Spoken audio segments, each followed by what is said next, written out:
Hey guys, Adam here today. So I'm going to do a quick little review and a how-to guide on using a multi-purpose tool. So I've got the Makita Brushless tool. I've got the Starlock design. So just remember, if you're going to buy a Makita tool, I'm not sure about the other brands, but Makita have the Starlock and I'm going to call it the original design. I'm not too sure exactly what it's called. So if you are going and buying one of these, just be mindful that if you've purchased the one that says Starlock anywhere, then you need to make sure you get the Starlock attachments, because it is a different connector. So if you're buying the additional blades for whether you're cutting through drywall, cutting through timber, using the sander attachments, make sure you get the right design. So I bought one just to demonstrate. So this here, it's a third-party brand, Diablo, but you can see there it actually says Starlock in it, and it's got a different connection that fits into this compared to the originals. So really easy to put together. Comes out of the box looking pretty much like this without your battery. So coming across like that. Things to take note: very simple on-off switch at the top here. It's got a light at the front when you're using it, so handy when you're starting to get a little bit late, especially now coming into winter. It's getting dark around 4:35 o'clock, so that's really handy. And we've got our speed or orbital rate gauge at the back here. So 6 is the highest and 1 is the lowest. So generally when I use these sorts of things, slow and steady is always best. Otherwise you might end up ruining your piece of timber. If you're pushing too hard, you might end up splitting the last part of it. So if you can get away with using just 1 as your rate, that's always best to start with. Unless you become a professional and you're more proficient at it than obviously I am, you might be more comfortable. But for me, I tend to always just use the lowest rating. All right, so to put your attachment on, really simple with a Starlock. All we do is we pull this lever. So you'll see here, we pull it across. A little bit of force, but not too much. Enough until you hear a click, just like that. And then you release it to go back. Now what that does, it releases the pin that sits in here, and this is your locking mechanism. So we'll put that to the side. We'll get our attachment on here. So this one here, I think this one actually came in the box. It is Makita brand, so I'm going to say it came in the box like this. Really handy, this one. It's actually got a little depth gauge, so you can see how deep you're going.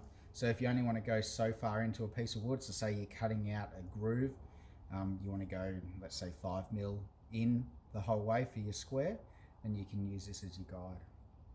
Really simple to put on though. So you'll see that there's grooves sitting on this mechanism here, and you've got the corresponding grooves on here.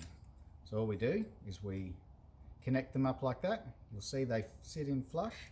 Now while you're holding that, you get your locking mechanism and you slide it in.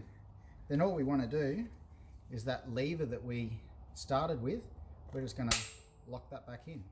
So you would have heard a big click there, and that means it's all good to go. So we set it on 1. We've got our locking mechanism put in. We've got our battery on, so we're good to do some cutting. Let's cut a piece of timber and see what sort of finish it gives us, because I guess that's what everyone's interested in. Does this give a better finish than what would an equivalent piece of equipment that you could use for something would be? Let's say a jigsaw. How does this work towards a jigsaw? So a jigsaw, you know, obviously leaves a fairly rough cut depending on the blade that you've got on it. And it's probably not as maneuverable. So for this is really handy because it can get, as you can see, there's nothing underneath it. So I can get level with the ground and go through. Where a jigsaw, you've got your feet on either side, which means you can't quite get to as much bits and pieces. All right, let's cut through. I've got a piece of timber here. I'm going to aim my camera down a bit, and I'm going to show you how we cut through it. So apologies for the sound, guys, if it's too loud, but let's give it a go.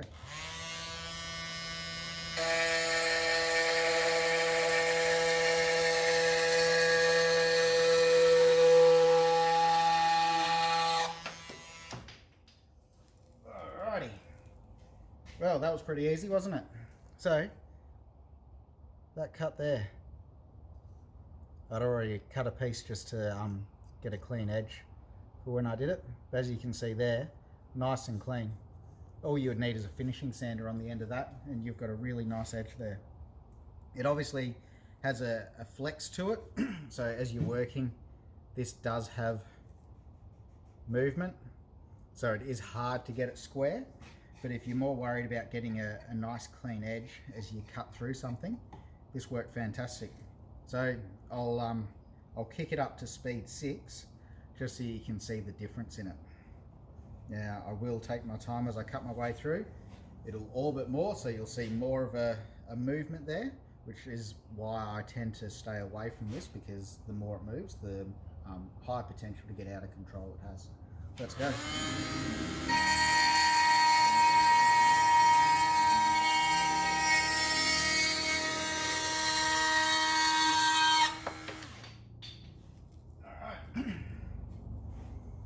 I don't see too much difference to the finish of cut. I think it's cut pretty much the same, just a high orbital movement to it. So overall, the multi-purpose tool, let's aim up, back up at the face. It's what we've all come here for. Multi-purpose tool, really good piece of equipment, can get into some tight spots, leaves a great finish to it. The Makita brand never fails. So this here, I'm going to read the, I was going to read the model number. Give me a second, I'm going to get us the model number, just so we're talking apples and apples. Hang on.